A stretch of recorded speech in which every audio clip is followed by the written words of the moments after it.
Well, welcome to our study of 2 Samuel. And before we begin reading right in 2 Samuel, let's take a look at your study guide and look at the theme here. We're going to find as we read through 2 Samuel and study 2 Samuel that this book highlights David's reign over both Judah and Israel. And we're going to see how the successes and failures of David's kingship are revealed, and also God's faithfulness to him throughout his life. Now, 2 Samuel covers the major events of King David's 40-year rule. And as we look at the various events in the life of David, we can see why he is identified as a man after God's own heart. We're going to see time and time again how David would inquire of the Lord, seeking God's counsel. And then we're going to learn about his heart to want to build God a house. And so he just had a heart for the Lord. And in fact, as we keep reading through the Old Testament and get into 1 Kings and 2 Kings and the Chronicles and whatnot, we're going to see that David ended up being the plumb line, if you will, of who God considered to be a good king. And not many kings after him measured up. David continually pursued the heart of God. And although this book is identified as 2 Samuel, Samuel was dead before David began ruling as king. And that's something we want you to pay attention to, just to keep the timeline in your mind of these events. And 2 Samuel records the transgressions, troubles, and triumphs of King David. This is something that we've mentioned before, actually, that just because the book has a name and you look at your little introduction, it says that so-and-so wrote the book, does not necessarily mean that so-and-so wrote the book. Just because the book bears the name of that man. Obviously, Samuel couldn't have written the book after he's dead, you understand? And Moses couldn't talk about his death and all this. So what you see is a lot of facts that are recorded, and then a person is attributed to that. Now, with 2 Samuel, I really don't understand this because Samuel died before Saul. And so Samuel couldn't be recording these events with David and all. So I don't know why the book bears that name, but nevertheless, for reference sake, we call it 2 Samuel, okay? Chapter 1, verse 1. Now it came to pass after the death of Saul, when David was returned from the slaughter of the Amalekites, and David had abode 2 days in Ziklag. It came even to pass on the 3rd day that, behold, a man came out of the camp from Saul, with his clothes rent, and earth upon his head. And so it was, when he came to David, that he fell to the earth and did obeisance. Now there's some things that interest me here. First, let me say this. There's 2 different ways you can pronounce this, Amalekite or Amalekite. And only God knows the correct way. You know, scholars just think they know. This one may not agree with this one. So you may hear us say it different ways. I may say Amalekite, I may say Amalekite. So somewhere along the line, we might hit it and get it right. You understand? But you understand the identity. Now, you just saw this in 1 Samuel, how Amalek, from whom the Amalekites, okay, or Amalekite, from him came this people, and Moses had recorded in the book, God told him to, and you give it to Joshua to utterly wipe out his name on the face of the earth, because he had attacked Israel when they were coming out of Egypt, killing the weak ones from behind. And so there shouldn't be any descendants. You with me? They should have been killed. But obviously that wasn't the case. And so after David gets back to Ziklag, you know the story there of how the city was burned and all that. Anyway, they recovered all. Then after he's there, this man comes from the camp of Saul, from the Israelite camp, who has been in battle with the Philistines, and he has his clothes torn, he has dust on his head, and that is obviously a mark of humility, humbling himself, a sorrow, a sadness, and he just falls, prostrates himself before David. Okay. And David said unto him, From whence comest thou? And he said unto him, Out of the camp of Israel am I escaped. So David said, Where did you come from? And so he says, I escaped from the camp of Saul. You remember the Philistines was coming on them, and the Israelites started running. So he escaped from the battle to keep him being killed, obviously. And David said unto him, How went the matter? I pray thee tell me. And he answered, That the people are fled from the battle, and many of the people also are fallen and dead, and Saul and Jonathan his son are dead also. So when David asks him where he comes from, and he tells him, and he asks him, well, give me a report, basically.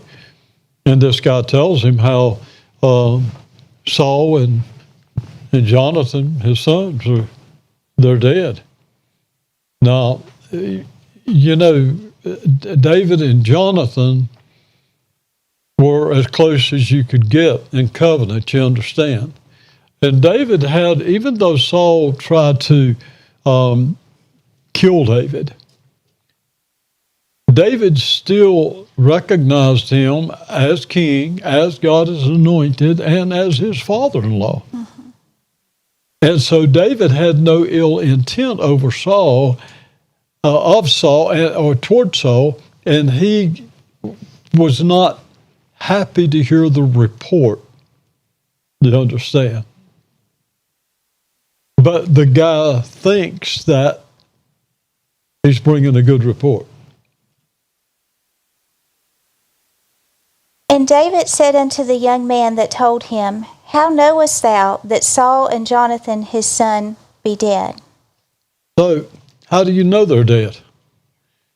Well, he says that we're on Mount Gilboa, and I saw Saul leaning or resting, if you look it up in the Hebrew, on his spear. All right? Now, we know Saul had been shot with an arrow, right? But he says he's leaning on his spear.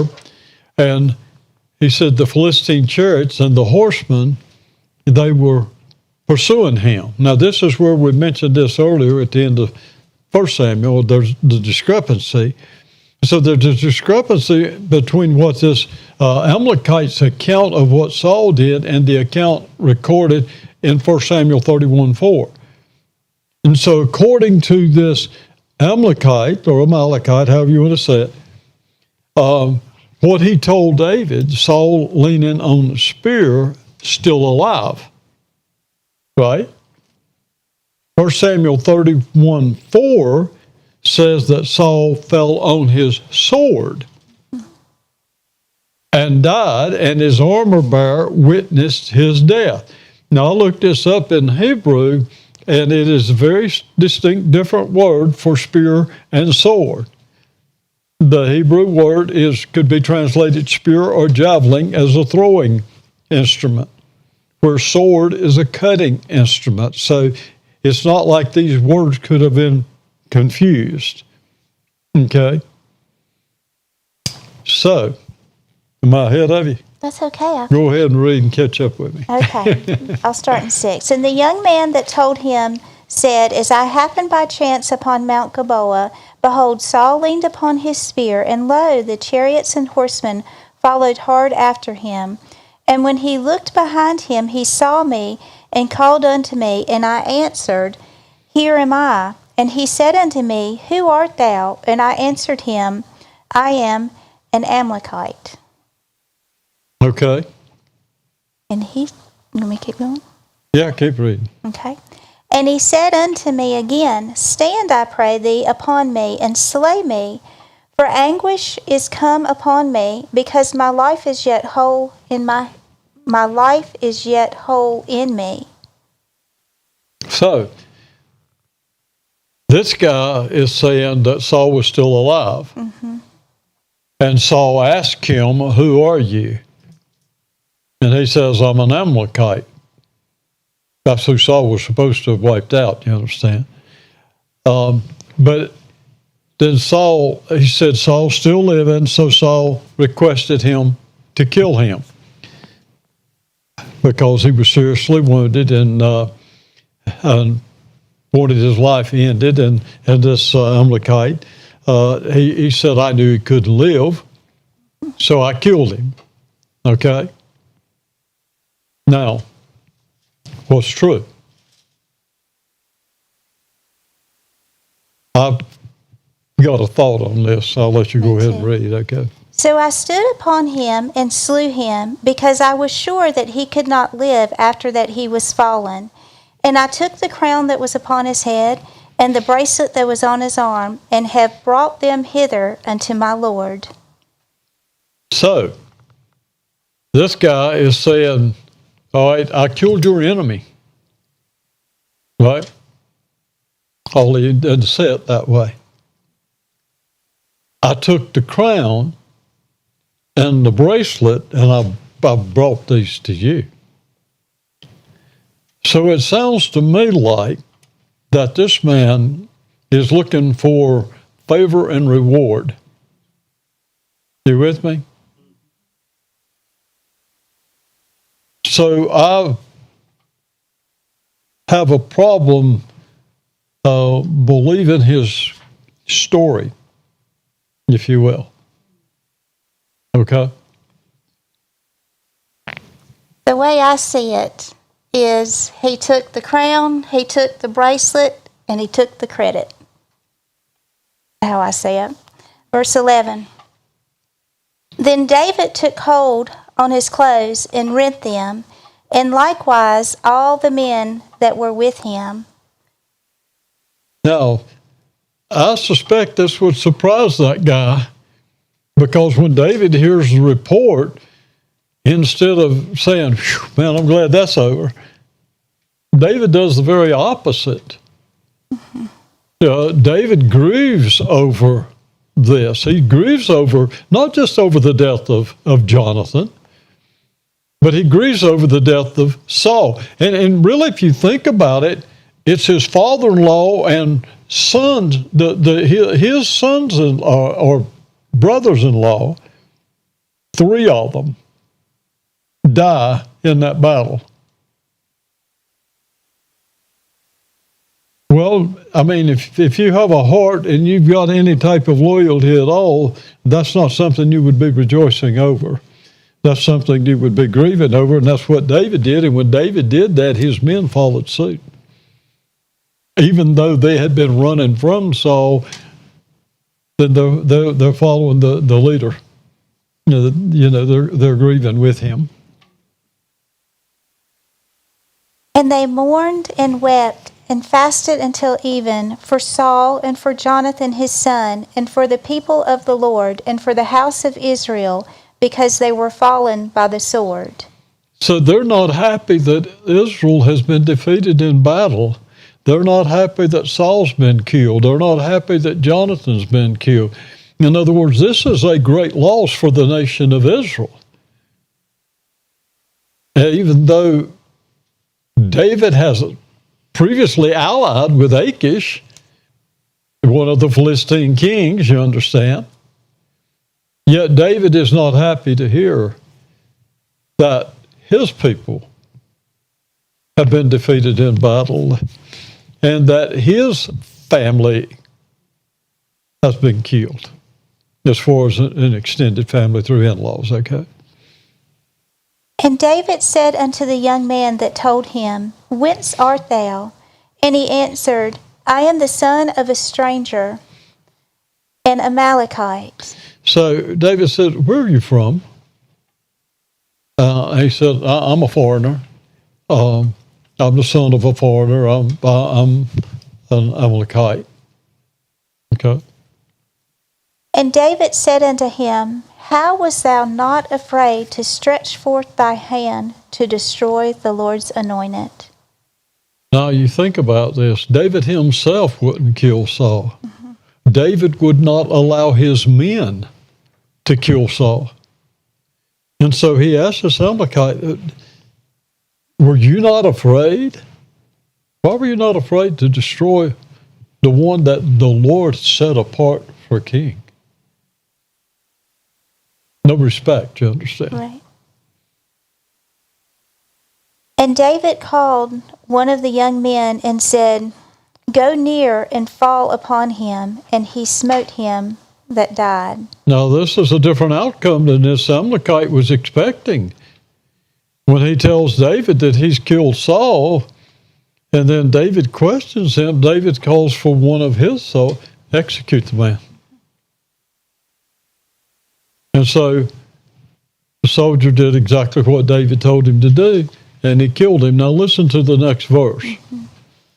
And David said unto him, Thy blood be upon thy head, for thy mouth hath testified against thee, saying, I have slain the Lord's anointed. Now I want you to think about this. David didn't have 1 Samuel 31 to look at. Mm-hmm.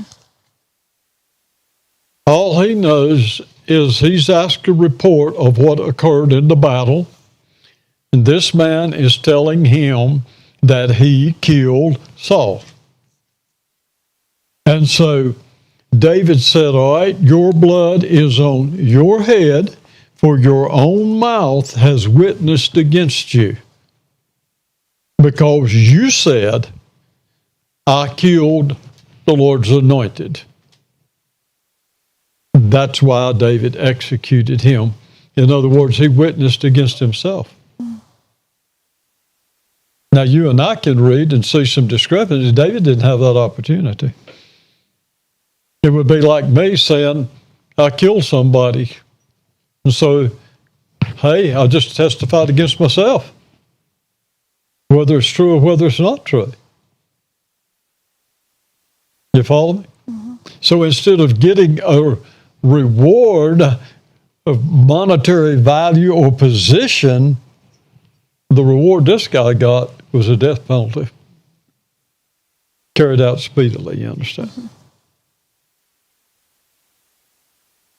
Verse 17, And David lamented with this lamentation over Saul and over Jonathan his son. And if you look at lamentation, it's a mourning, it's a grief. And I'm telling you, I don't think we can comprehend the relationship that David had with Jonathan, and he had tremendous respect for Saul. I mean, he served Saul well as captain of his army and all this, you understand. And so this lamentation is not professional mourning, but this is a heartfelt pain. You understand that he and Jonathan had cried over one another when they had to part company because David's life was going to be killed by Jonathan's daddy. And yet Jonathan put his life on the line for David. And right before this, David and him, they renew the covenant. Jonathan yielded the throne to David. I mean, that's pretty incredible when you think about it. Now, you're talking about a friendship, you're talking about a covenant, you're talking about preferring someone. I'll give you the position and you'll be over me, is the essence of it. So before we continue and read this, I've got a test question we want to go over to help you. In honor of Saul and Jonathan, David commanded that the song of the bow be taught to the children of Judah. What we're getting ready to read is called the Song of the Bow. Verse 18. Also he bade them to teach the children of Judah the use of the bow. Behold, it is written in the book of Jasher. Okay, so David commanded that the following limitation be taught to the children of Judah. This is not just a one-time thing. I want all Judah to know. I want them to know Jonathan. I want them to know some things. So let's put this in there. Now, written in the book of Jasher. There's books of Jasher that you can buy, but they're not all the same, and they're probably not the book of Jasher. I've read the book, and I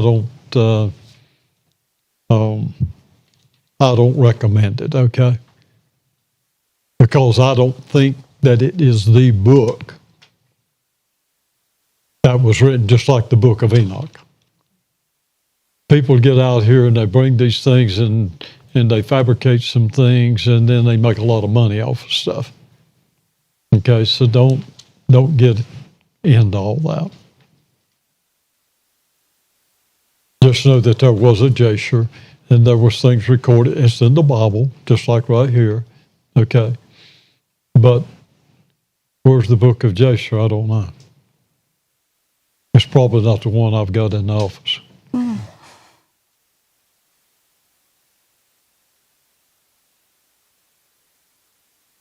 Verse 19. The beauty of Israel is slain upon thy high places. How are the mighty fallen? Now, this is David's attitude towards Saul and Jonathan. Now, evidently, he was obviously a lot closer to Jonathan, the other two sons of Saul, because we don't see them mentioned per se, by name anyway. But the beauty of Israel is slain in the high places. And then he calls them mighty. Let me tell you something, Jonathan was a mighty warrior, and so was Saul. Tell it not in Gath, publish it not in the streets of Ashkelon, lest the daughters of the Philistines rejoice, lest the daughters of the uncircumcised triumph. Now, obviously, Gath and Ashkelon are major cities of the Philistines. Don't tell it in Gath. Don't proclaim it in Ashkelon. I don't want them rejoicing over the death of Saul and Jonathan. They're out of covenant. I don't want these out of covenant people triumphing over the death of someone who is in covenant as far as being an Israelite, Abrahamic covenant, okay? Ye mountains of Gilboa, let there be no dew, neither let there be rain upon you, nor fields of offerings. For there the shield of the mighty is vilely cast away, the shield of Saul, as though he had not been anointed with oil. Now, see, I mean, you listen to him. He's grieving for Saul in all this. So let there be no dew. Let there be no rain on the mountain where these men were killed, okay? So he says the shield of the mighty is cast away there. The shield of Saul is not anointed with oil.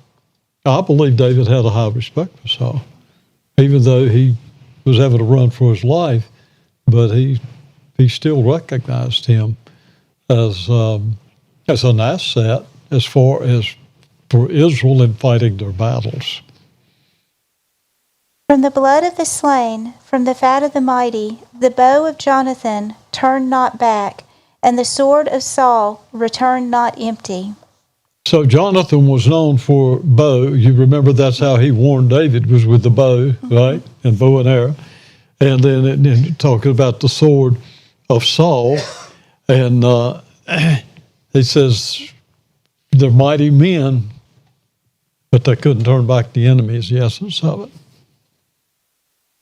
Saul and Jonathan were lovely and pleasant in their lives, and in their death they were not divided. They were swifter than eagles. They were stronger than lions. Now, this is interesting because, at one time Saul had thrown his javelin at Jonathan. But yet he and Jonathan died together. I mean, Jonathan never abandoned him. I mean, that was out of a fit of anger that Saul did that, and there was probably apology followed that later on or whatever.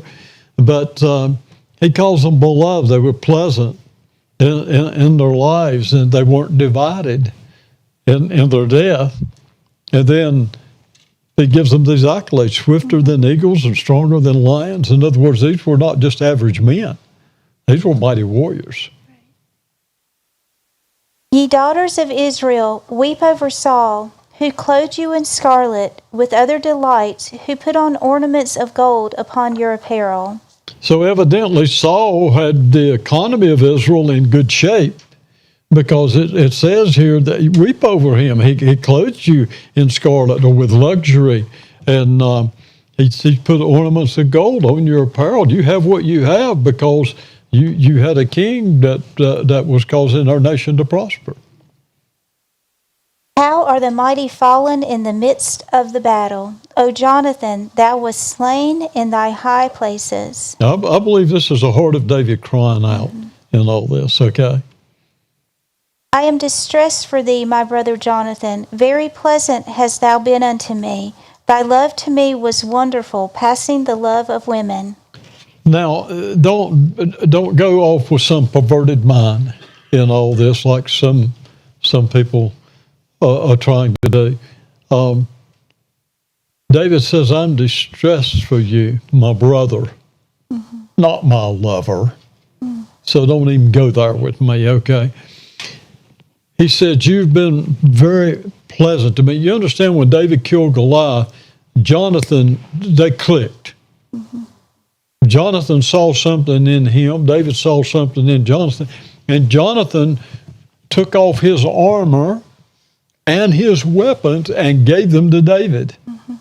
Now, to me, that's a powerful statement, because we're talking about a prince. You understand that when you give that to someone, that you give him your princely clothes and you give him your weapons of war, then you must hold him in high regard. And this is the way Jonathan was. He said, your love was wonderful, not perverted, surpassing the love of women. You know, when you think of the love of women, you're thinking of a sexual relation. He's not thinking about that. This is beyond. The love that Jonathan and David shared was beyond any sexual relation. This was two hearts that were knit together, that either one would die for the other. That's above the love of women, okay? How are the mighty fallen, and the weapons of war perished? So you understand that he's really put an emphasis on Saul and Jonathan being mighty men, mighty warriors. And he's sorry for their death. So this is a song of the bow. This is a song. I don't know the tune, so I won't sing it, okay? I'll spare you. But it's a song, and he said, teach this to your children. Teach it to your children. Isn't that an amazing thing? What a memorial that we're still reading about thousands of years later, these accolades that David was giving, just bearing his heart about Saul and Jonathan. And in all that, honoring God along the way, because David honored God's anointed. So did Jonathan. Yes, he did. And that's often overlooked. I'm going to tell you, you're dedicated when you step out of a potential position to let someone else have it. You know, there's a lot that we can learn from David and Jonathan's, I'm going to use the word relationship, but the bond that they had nothing to do with the physical, but had everything to do with the heart. And if we could just get a glimpse of that, to where our hearts would be united with other hearts, what a beautiful thing that would be. You know, we talk about, we give advice to young women and young men. Make sure you know the heart before you get married. Make sure you're heeding and listening to the Lord on who you join yourself to. Well, from my perspective, Jonathan and David were divinely connected. Yeah. Their hearts joined, knit together so closely that one or the other would have happily, gladly laid down their life for the other. And we get just a little glimpse of that, don't we, with Jesus and our relationship with Him. We know He willingly, gladly laid down His life for us. That should be reciprocal, but many of us fight it along the way, don't we? But what I'd like you to see in this is, here again, we're getting a glimpse into David's heart. And what a beautiful thing this is, to see what respect and admiration that this man, David, had, not just for his friend, the one he was in covenant with, Jonathan, but also God's anointed, Saul, the one who was seeking to kill him. And he's taken this opportunity to just sing nothing but praises of these two men. And you think about our conversations today, if somebody does us wrong, what's the first thing we say? Are we looking for the good? Are we speaking the good over that person? Even if it's a fellow member of the body of Christ. Are we looking to point out the negative and how we've been done wrong?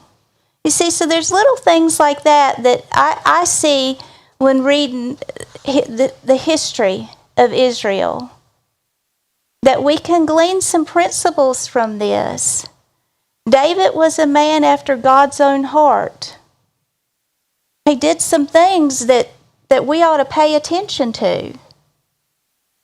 He conducted himself in a godly manner. Did he make mistakes? Of course he made mistakes. Do you? Of course you do. Just like I do. But there's still yet many, many things that we can admire and learn from this man. It goes back to flesh, carnality versus spirituality. And most people, well, we're trained.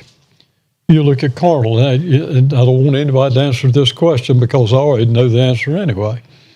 Okay? But I'll promise you that everybody that I know, when they've entered into a relationship, it's because of physical attraction. They don't probe to the heart. And see, God looks at the heart. And so if we'd listen to the heart of God, we would know who to enter into relationship and who not to enter into relationship with. And I'm not talking about just husband and wife. I'm talking about Christian relationships, ministerial relationships, business relationships, to cover the whole thing, to where you don't get into a relationship that you regret later. You understand? It's not that we don't have differences of opinions. Obviously, we do. But if you have the same heart and you're sharing the same vision, you can work all that other stuff out and stay friends all along the way. Mm-hmm. You're with me? Mm-hmm. And Jonathan and David's covenant was not just Jonathan and David. Right. There at the end, Jonathan says, I want you to make a covenant with my descendants. You're going to be the king. Promise me that you won't cut off my descendants. Even Saul asked David that, and David promised him, no, I'm not going to wipe your name out. Jonathan, I'll be honorable to your descendants, and you'll find that he was. Know those around you among you. Some is out of sight, out of mind. It wasn't that way with David. You understand? And so we have to look at this thing from the perspective of the heart. Follow the heart of God. David pursued the heart of God, and it protected him. When David got to thinking about his flesh, it got him in trouble. Same way with us, right? Think about your flesh, it gets you in trouble. I know Mama used to tell me, you better look at that girl long and hard because she is going to change. You understand? And I had visions of what it might be, and I thought, oh my, yeah, you better know the heart, or you get duped. And then you're in covenant, so now you're stuck. You got to make the best of it. You with me? But what if you got the same thing? If both of you have the heart of God, both of you pursuing God, both of you have the same vision, you can walk together and get along. That's the beauty of it. Okay? Our time's up, so we don't have to stop here.